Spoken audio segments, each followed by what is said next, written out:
Welcome to Triangle BNI. Today's show is brought to you by Oak City Tech. We talk all the time about how loud and crowded the social media world is. You need some professionals on your side to get your word out to your current clients and future clients.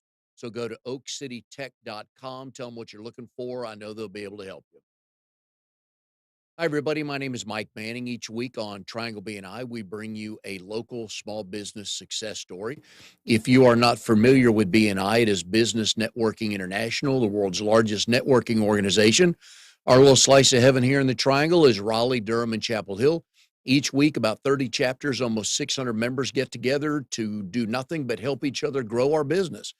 And our featured successful small business owner this week is Madison Brown with New Creation Photography. Madison, how are you today? Thank you. Now, you are a crossover guest today, just so everybody knows. Madison is a member, is in Fayetteville, and he is a member of Hall of Famers, and that's Faymers. They meet Thursday mornings at 8 a.m. at Crossroads Church, but right now they're still Zoom. But Madison is in Fayetteville, which is part of Coastal BNI, but he's also a consulting director here with me and just a swell egg. So we thought we'd have him on just to entertain everybody for about an hour. So everything good Yeah. with you, Madison? I know you're saying you guys had a good Mother's Day weekend. Yes, everything is fine. We had two out of the three daughters, and then the other daughter, she was on the phone with her a long time, and we kind of took a 2 day, Saturday and Sunday celebration. So last night, Pandora was tired. There you go. As was I. As was I. I'm not as young as you, Mike. I'm not as young as you. So. And Madison and I share a couple things in common. One is baseball, one is grandkids, which we'll most certainly get to talking about grandkids. But I want to talk a little bit about photography here and what you do and just some tips for some folks because you're mostly real estate photography. You also shoot little league shots, team photos and headshots and everything like that. A lot of us think we're photographers. What do we need to know to be a good photographer? Well, to be a professional photographer, they told me in the beginning that the only thing you needed to do was to get paid. Now, you ask, what do you need to do to be a good photographer? And there are a couple things. You can take photography classes, as I did. You can also have a mentor, someone that you shoot under, and that they can not only talk to you and teach you about photography itself, but they can also teach you the business of photography because, as in any business of this type, you have to, in order to be really successful, you have to know the craft, and then you have to know the business side of it. So I would say, go ahead, take some classes at your local community college or what have you, and then get under somebody that can show you and teach you exactly how to do it and do it right. The real estate world in the triangle, it's ridiculous. Houses are moving. We've heard stories of buyers, looking at 5 or 6 houses before they could actually get one that they wanted. Why do we need good pictures today if every house moves with barely a visit from a potential buyer? And just to let you know, I do shoot in the triangle market. The last one I shot a couple weeks ago, that house went $30,000 over asking, and it was the asking was $200,000. And as soon as the pictures got out there, I would say the one reason that you still need professional photography is best business practice for the realtor. Because when things are going so fast as they are now, and they're going fast in Fayetteville also, uh, a realtor can get into I don't need to have professional photography. I can just get that front shot, that back shot. I can tell my buddies, and they're all going to want to they have buyers for it already.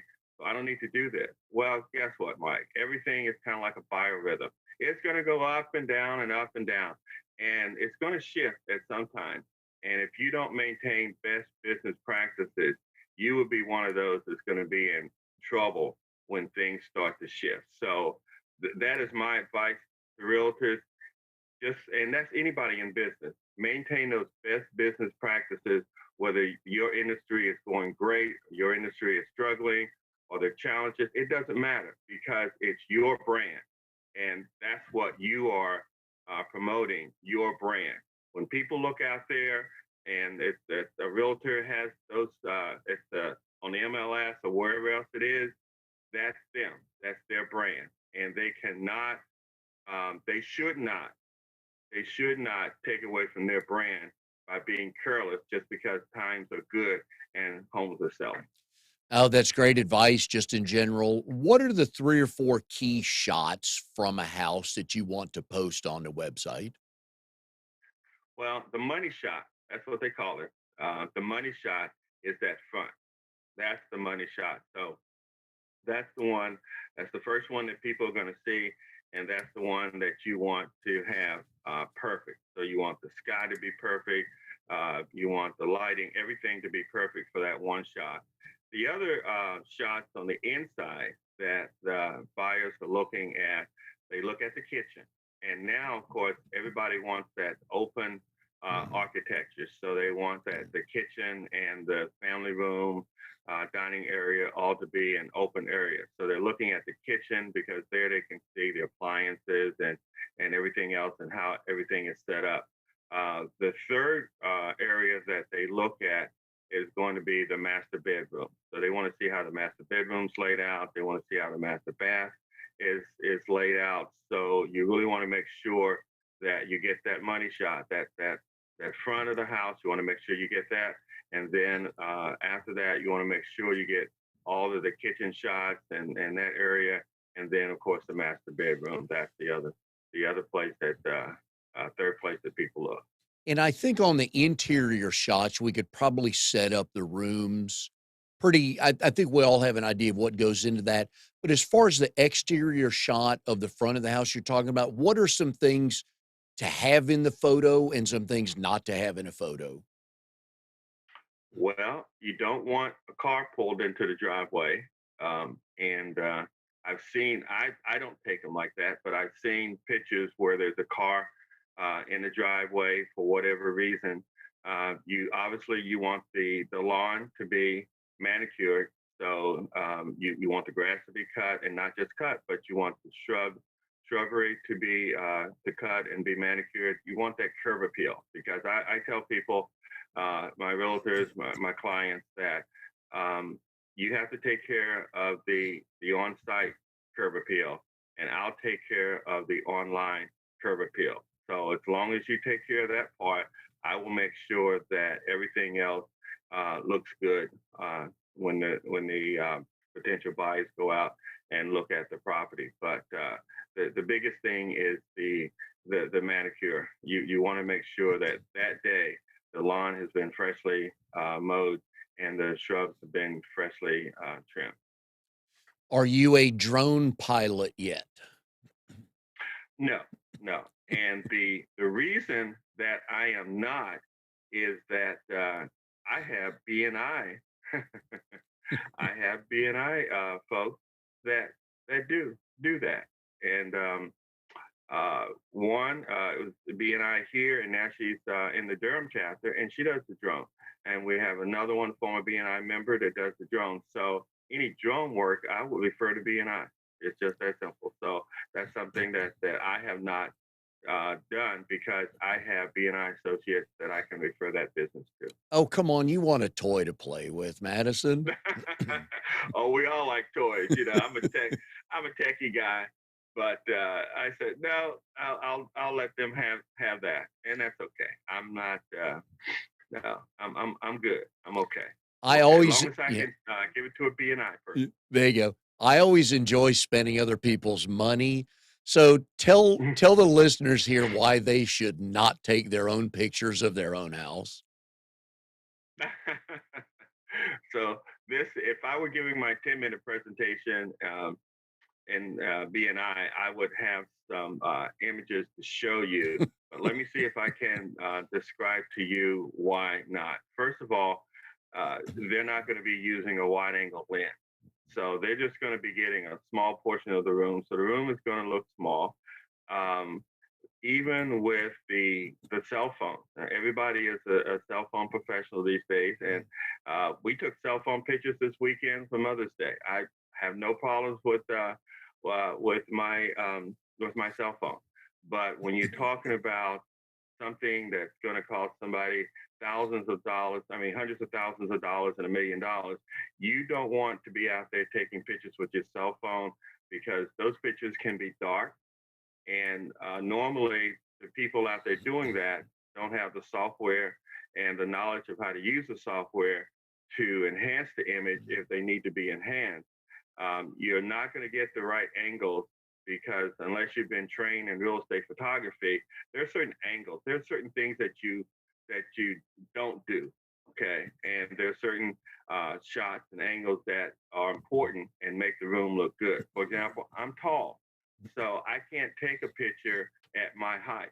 People always ask me, why are you stooping? Why are you stooping? Well, I'm stooping because pictures should be, when somebody looks at an image of a house interior, it should be at the height of the average person. It shouldn't be me looking down on it. So there are just different things that unless you have been trained how to do this, you won't know. And you'll just be out there taking pictures and going, hey, houses are selling fast. I'm good. No, you're not good because something's going to change and now you're going to have problems. So, yeah. I'm with you on the cell phones. I just got a brand you know, I've heard this before. I just got a brand new phone. It's got a great camera, but still it's not up to par with even an average camera you would have, right?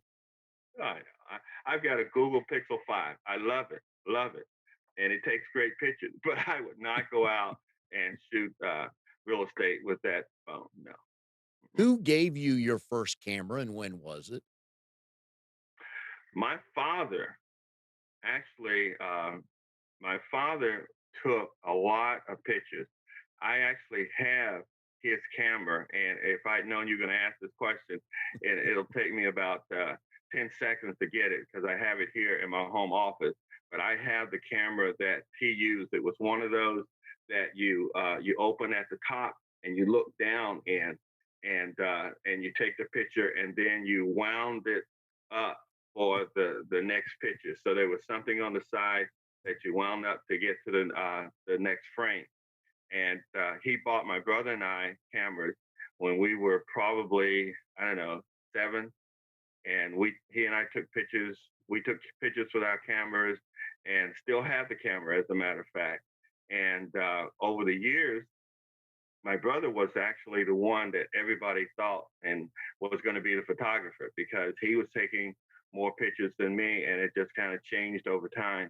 But yeah, my father took a lot of pictures, and he bought us our first cameras, and it just continued to snowball from there. How much film did you and your brother go through those first couple of years once your dad gave you a camera? Okay, so now, are you talking about the film where we actually tried to develop our own pictures? We had an extra bedroom, so um, we we were I don't want to say we were geeky, but yeah, okay, yeah, all right. So we had an extra bedroom, so we decided that at night we were going to close the blinds and then make the room really dark, and we were going to develop our own pictures. And we had this. I think you could buy this, all the chemicals and develop your own pictures. So we decided that we were going to do that. So how much film did we waste that way? We probably burned through quite a bit trying to develop our own pictures, but uh, otherwise, yeah, we used a lot of film because we took a lot of pictures. So yeah, We but it was a lot of fun. A lot of fun. We were never successful at developing our own pictures, by the way. I just need to say that. we are here with Madison Brown, owner of New Creation Photography. He's a real estate and little league photographer based out of Fayetteville, but he works in the Triangle area a whole lot. Today's show is brought to you by Oak City Tech. And Madison would be someone you would hire to take pictures for your brand new website. And Oak City Tech folks can help you with that. They can also help you with the content of that website. So when Madison takes great pictures, they can write wonderful stories about that. But you need professionals like that out in the social media world. Everybody's on social media, everybody's on the internet. So you want to make sure you have a wonderful presence there. And the folks at Oak City Tech can help you. Go to oakcitytech.com, tell them what you're looking for. I know they'll be able to help you. All right, Madison, you have a varied background. You've got 12 Hmm. years or so at IBM. You've got Hmm. about 18 years in the Army. How Hmm. do you make the shift from that to being a photographer? Well, I make the shift because I always wanted to own my own business, and this is from a small child.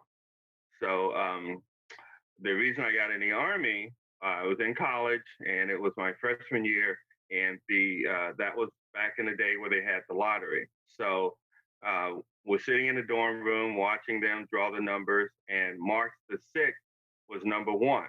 Well, my birthday is March the 7th, so I figured the odds, right? You're never going to get. It's going to be at least 100 or 200. Well, March the 7th came up number two. So I toyed with the idea of getting drafted or going into ROTC. I chose ROTC, and that started the military career. And then after that, I still wanted to have own my own business. So I did computer portraits for a while, and also I had some other other interesting professions.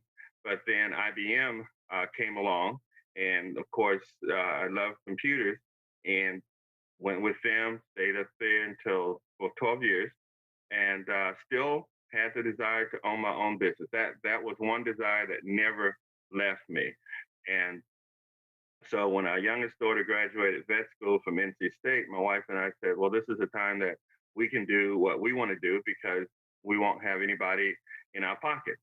So we started new creation photography while I was still at IBM. She was still at the post office. We did mostly weddings and family reunions at the time because back in 2007, 2006, 2007, that's what was very, very popular. And so it wasn't difficult to transition into owning my own business because that's what I always wanted to do. And it really wasn't difficult to transition into photography because I was already doing it. Wherever we lived, I was always the kind of the unofficial official photographer. So those two things were always with me. I assume that you are always getting calls from family and friends. Hey, Madison, would you mind coming over and shooting fill in the blank event, right? Well, well, family lives a little distance, but the last project that I worked on for family, I'm also the family historian. So all of the old photographs, old pictures, all of the old anything, as people have gone on, I have.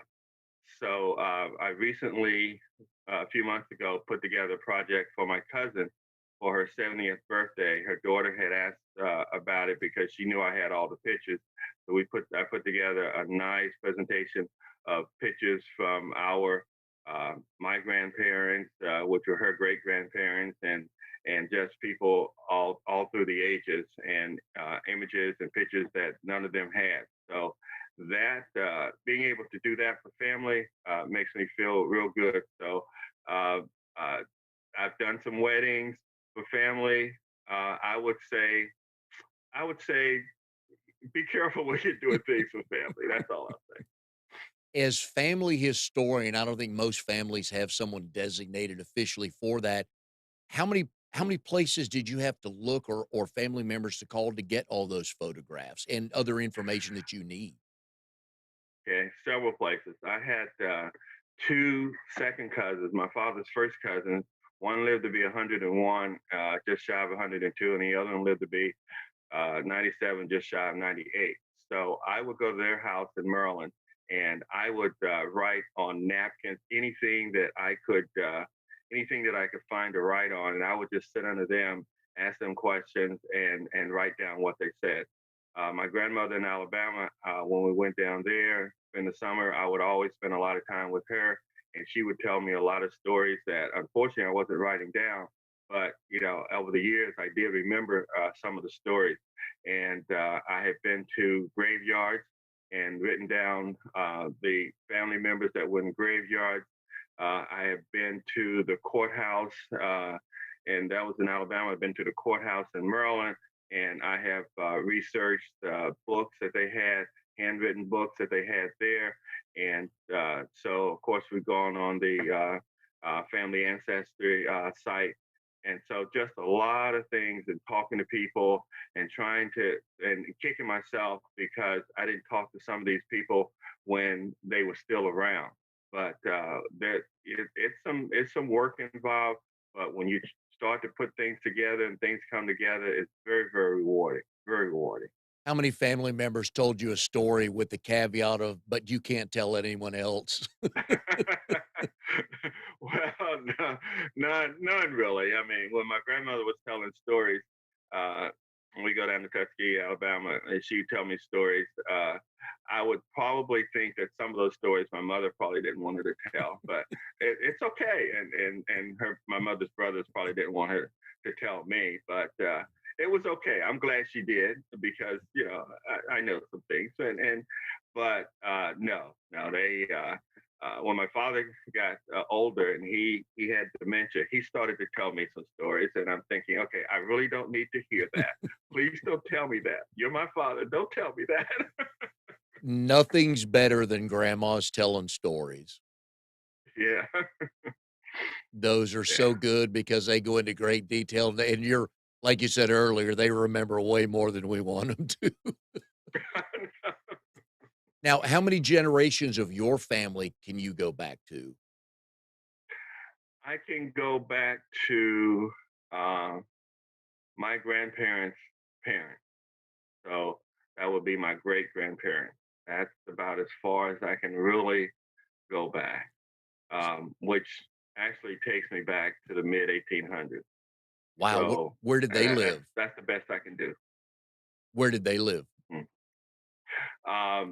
From Maryland and Alabama. My father was from Maryland and my mother was from Alabama. So a combination of those two states. And yeah, so it was. It's interesting. It's interesting to actually go in and research and try to find out as much as you can. And I have some. I have pictures. I did. I do photo reconstruction, restoration, and I did restore a picture of my father's grandmother, his mother's mother. So I have that, and that's a good one to have. So not a lot of pictures from that era, but I do have a few. How difficult is that to do, Madison? Um, Photo restoration is something I picked up as part of wanting to know more about Photoshop and how to do things in Photoshop. And as and part of it is when in photography, you do have to enhance some of the pictures that you take. So I just wanted to be able to learn how to learn the program. And then in doing so, what I found out is that I could actually be of service to somebody who has old photographs. I've got one that's coming in today of a lady came to me and she had a brother and her brother's deceased now, but they're pictures of her brother when he was younger. And I've got another one the same way that I'm working on. So what I found is that it just gives me great joy to take something that almost destroyed and bring it back to life and just see the joy on people's faces when I give it back to them. So that's something we do, and we do it not so much for money, but we do it because it just makes people feel good, and that makes me feel good. Did any of your 3 daughters pick up your eye for photography? Um, I would say two of them can, but not. They went in other directions.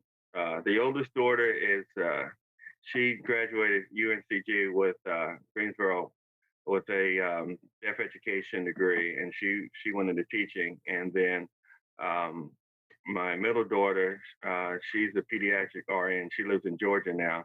And the youngest daughter, as I said, she got her vet degree from NC State, so she's a vet. So they went into different directions, and that's okay. That's okay. Were you a I'm proud good of Oh, I bet, yeah. Were you a good them. substitute teacher back in the day? I was. It was. I'd gotten out of the army in El Paso, and that was one of the things that I did. I went in. Pandora was teaching full time, and so I said, "Well, I can substitute." And then they asked me to take a seventh grade English class full time, and for a whole semester.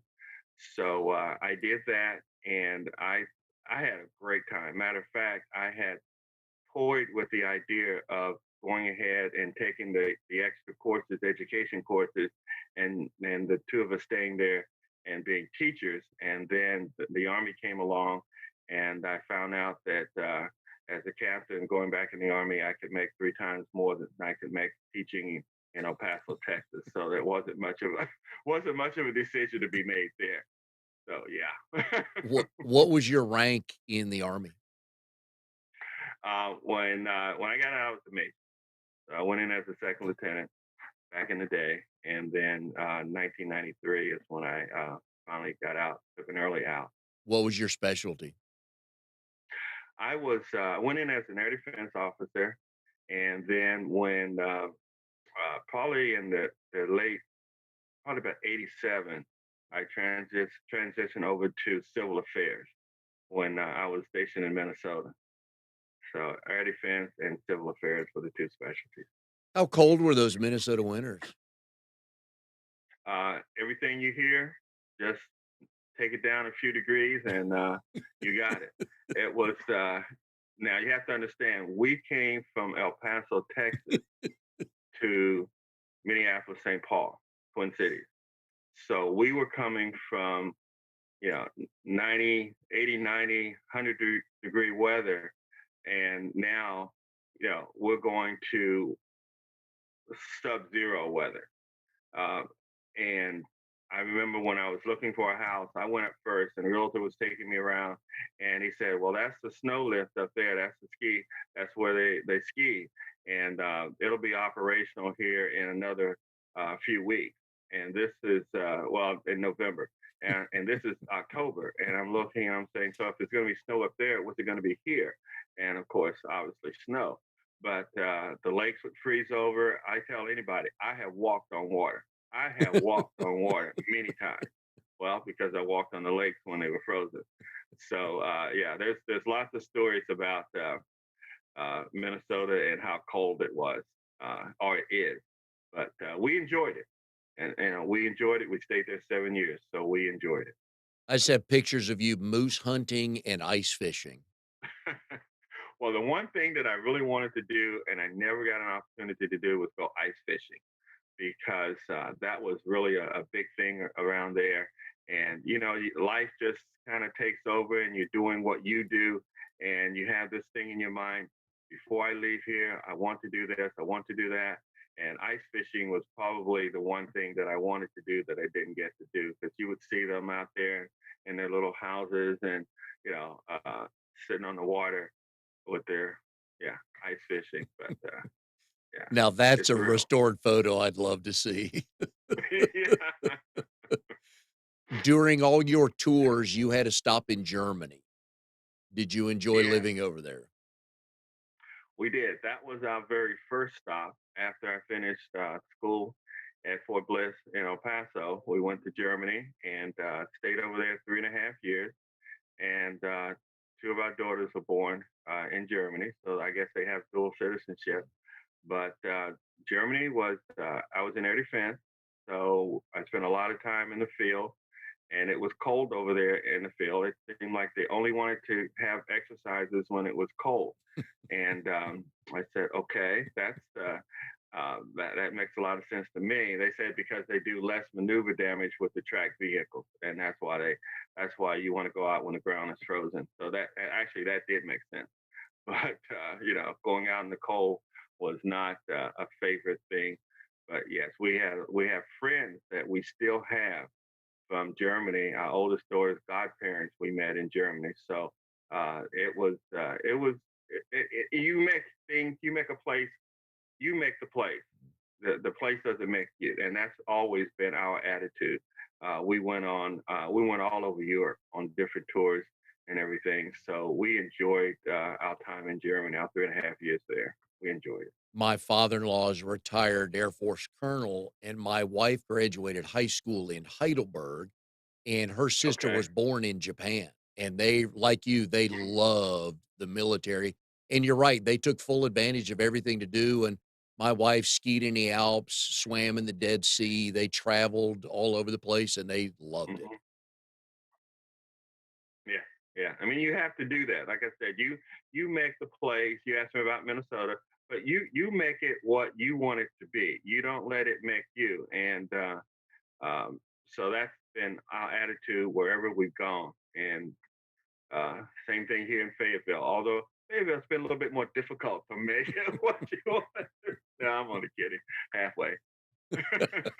We are here with Madison Brown, owner of New Creation Photography. Madison's a member of the BNI Chapter Hall of Famers in Fayetteville. They meet Thursday mornings at 8 a.m.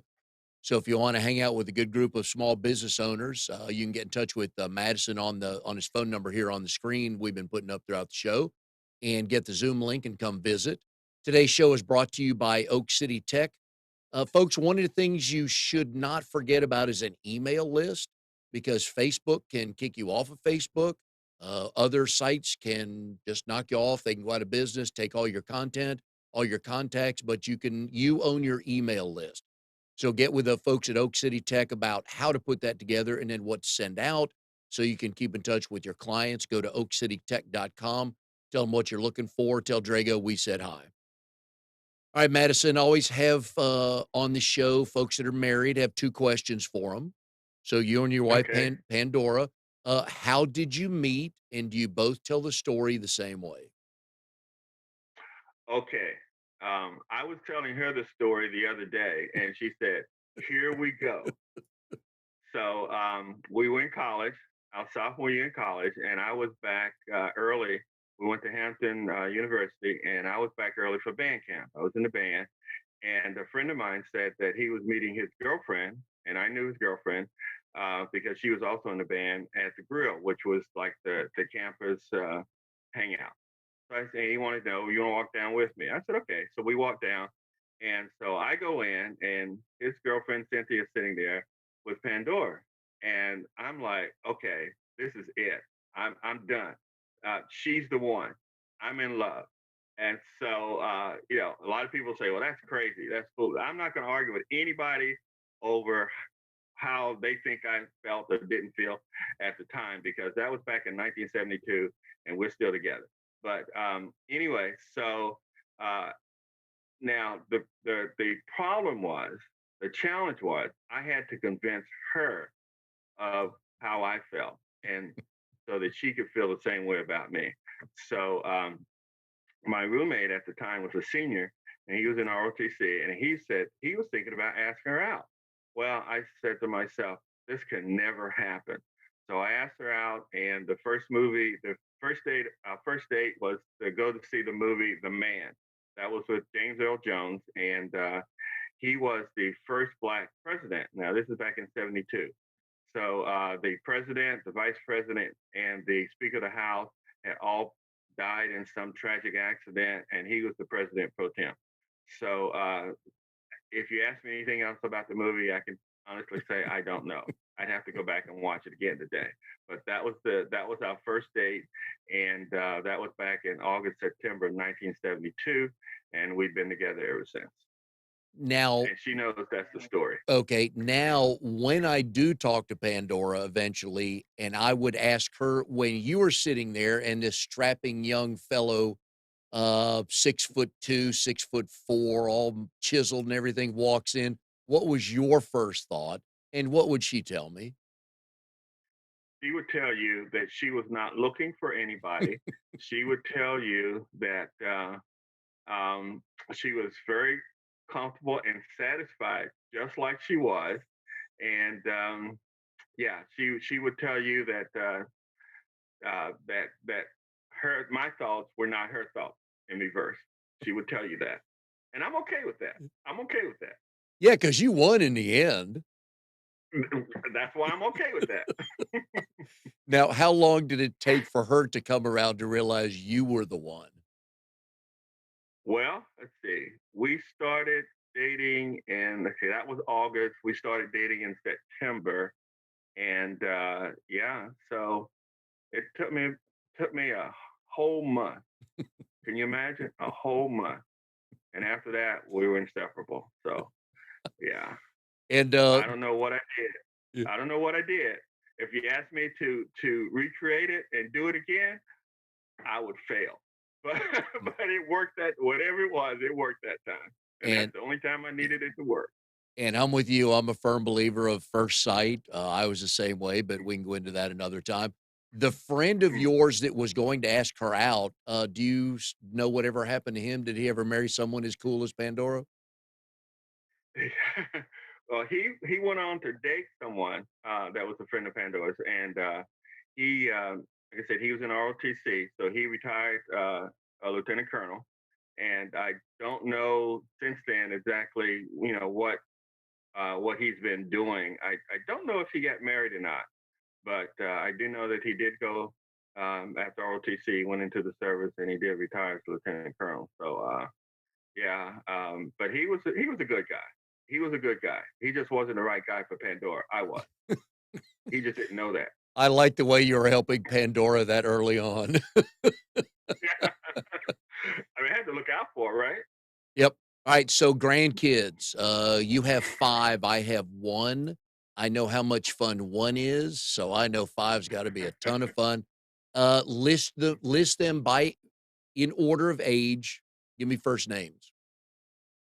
Okay, Jerry is 18, Nina is 11, and then Jaleel is 9, and Silas is 7, and Kamal is 7. And what do they call you? They call me Grandpa. All right. You good with I that? am Grandpa.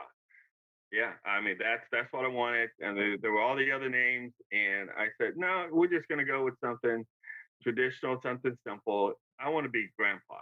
My brother, I think he's Paw Paw or something. I don't know. But anyway, I just want to be Grandpa. That's all I want to be. I just want to be Grandpa. So yeah. I assume those are five of the most spoiled kids walking the planet. um, I would say that they are. Yeah, yeah, yeah. Yeah, we have a good time with them. Two are over, of course, this weekend for Mother's Day activities, and I have a garden, so I also have an area where I have nothing but berries, fruit and berries.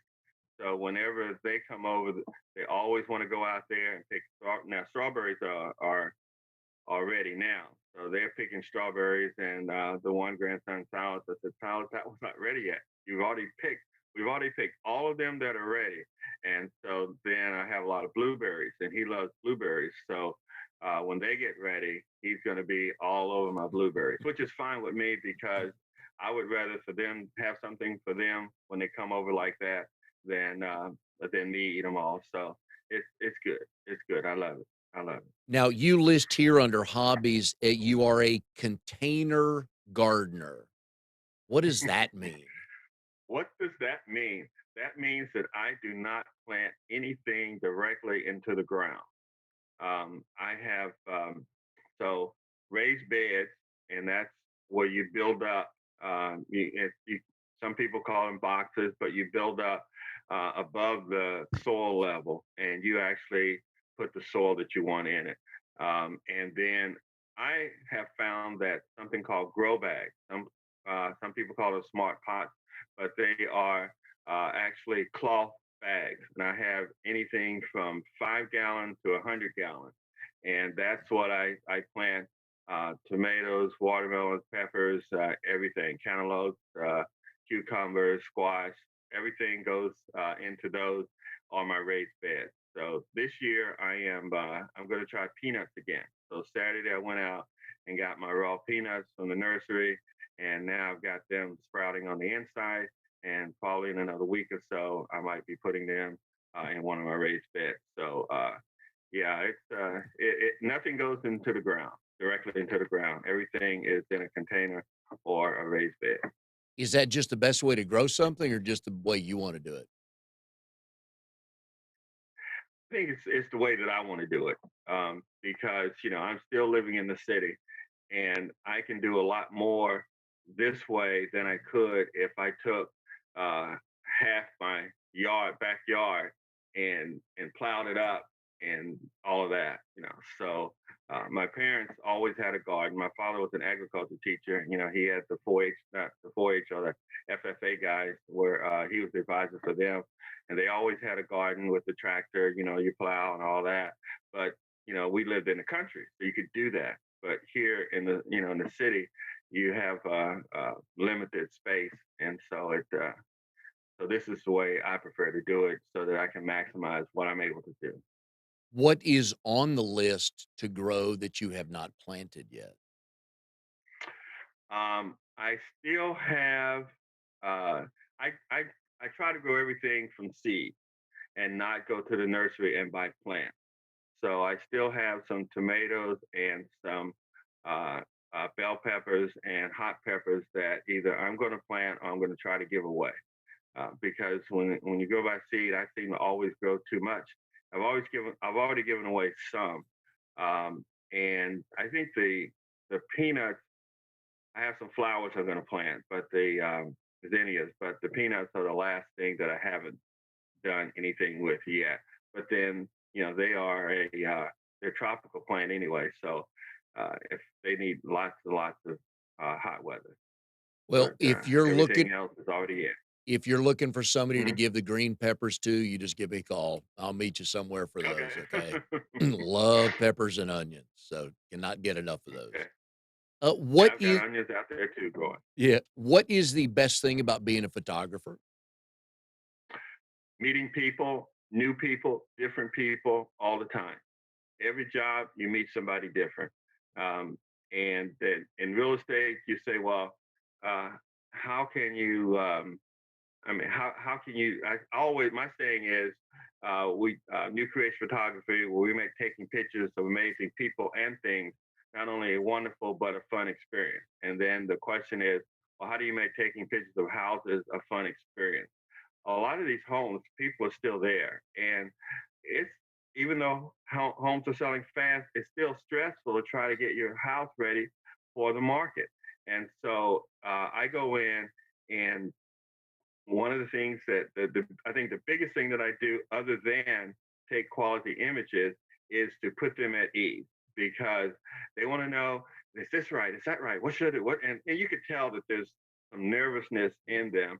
And what I'll do is go in and compliment them on the things that they have done that look good, and then I'll make a little suggestion. Well, I think if we did this, it would make for a better image, a better picture. Okay, okay, okay. And then I'll compliment them again. And so, you have to be personable. You can't just come in, this is me, and just start snapping pictures. You have to be personable, put the people at ease, and you meet people.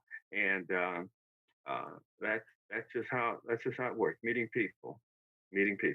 Now, your website is newcreationphotography.net, not .com. Yes. Everybody needs to get it right, .net. We were talking before we Yes. came on. There's a funny story. If they go to .com, Madison, what will they find? Well, they will see pictures. They will see maternity pictures, baby pictures, but they will also see birth pictures. Okay, I don't do birth pictures. So newcreationphotography.com was already taken so many years ago when I first started, and that was okay. And I went out, and people would always confuse that in the beginning, and they would go out and they would tell me what they saw, and I said, well, let me just go out here and see what I see. And I go, oh, okay, no, that's not me. That's not me, and I'm not in Iowa, so it's all good.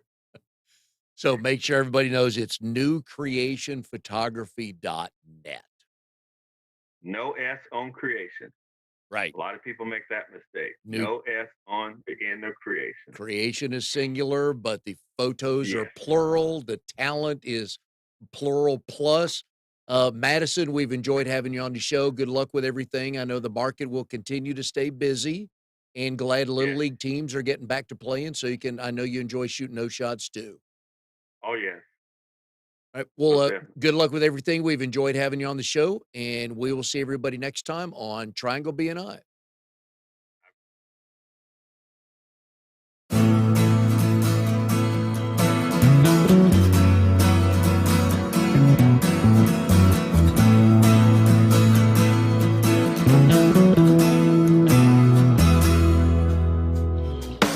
You are tuned to the Nissan Communications Network. If you tuned in too late, you can always watch each program in its entirety or download an MP3 audio file of it in the archives section at nissancommunications.com. Don't forget to subscribe to our YouTube channel, follow us on Twitter, and like us on Facebook. Sponsored by StreamingGear.com, Carolina Apparel, and DeltaForce.net.